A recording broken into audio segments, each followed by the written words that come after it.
మే నెల 25వ తారీఖు 2024. ఈ దినము దేవుని స్వరం.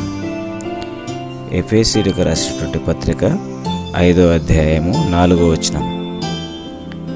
కృతజ్ఞతా వచనమే మీరు ఉచ్చరింపవలెను, కానీ మీరు బూతులైనను పోకిరి మాటలైనను సరసోక్తులైనను ఉచ్చరింపకూడదు, ఇవి మీకు తగవు.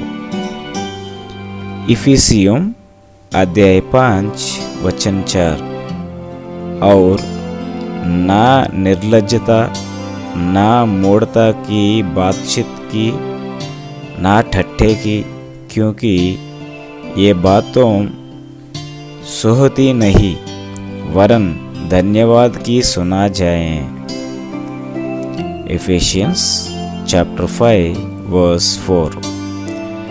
Neither filthiness, nor foolish talking, nor jesting, which are not convenient, but rather giving of thanks. ఈ ఎఫెసీయులకు రాసినటువంటి పత్రిక ఎవరికి రాశారు మీకు తెలిసినట్లయితే కామెంట్ సెక్షన్లో తెలియజేయండి. ఇక్కడ మనం లేఖనాలు గమనించినట్లయితే కృతజ్ఞతనే మీరు ఉచ్చరించాలి. అంటే దేవుడు మన కొరకై ఈ భూలోకంలో ఆయన మనకేమేమి ఇచ్చాడు అని మనం ఆలోచించినప్పుడు జీవిత ఆరంభం నుంచి జీవితాంతం వరకు మంచి గాలి, మంచి ఆహారం, మంచి ఆరోగ్యం, మంచి బలం, మంచి తెలివి, జ్ఞానం, వివేకం, కుటుంబం, బంధువులు, రక్త సంబంధులు, ఈ సమస్తం కూడా దేవుడు మనకు ఉచితంగా అనుగ్రహించినవే. మనం ఈ దినాన ఈ సమయంలో జీవించి ఉన్నాము అంటే మరి ఆయన ఒక కృప మాత్రమే. కాబట్టి ఆయనకి మనం కృతజ్ఞత కలిగి ఉండాలి. ఇవన్నీ కూడా ప్రభువా దీనిలోనైనా మాకు అనుగ్రహించావని కృతజ్ఞత కలిగి మనము ఆ మాటలనే ఉచ్చరించాలి. అంతేగాని వ్యర్థమైనటువంటి మాట కూడా మన నోటి నుంచి రాకూడదు. అది దేవుణ్ణి మనం కించపరిచిన విధంగానే ఉంటుంది. బూతులైనా కానీ, పోకిరి మాటలు కానీ, సరసోక్తులు కానీ ఇవన్నీ మనకు తగినవి కాదు.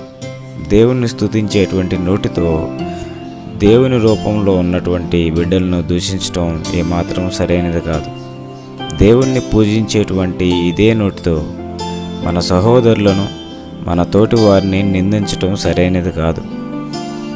సరసోక్తులు కూడా మన నోటికి సరైనవి కావు. కాబట్టి ఆ దేవుడు గొప్పవాడు, ఆయన పవిత్రుడు, పూజ్యుడు, పూజార్హుడు. ఆయన్ని స్తుతించడానికే మనము నిలిచి ఉన్నాం. కాబట్టి మనసారా స్తుతిద్దాం. ఆయన చేసినటువంటి మేలును మనం జ్ఞాపకం చేసుకుందాం. మన జీవితంలో మనం కలిగి ఉన్న స్థితిగతులన్నీ కూడా దేవుడు మనకు ఉచితంగా అనుగ్రహించినవి. వాటన్నిటిని జ్ఞాపకం చేసుకుంటూ ఆయన్ని స్తుతిస్తూ ముందు కొనసాగుదాం. దేవుడి లేఖనం ద్వారా మనల్ని అందరిని దీవించి ఆశీర్వదించును గాక. ఆమెన్. అందరికీ వందనాలు.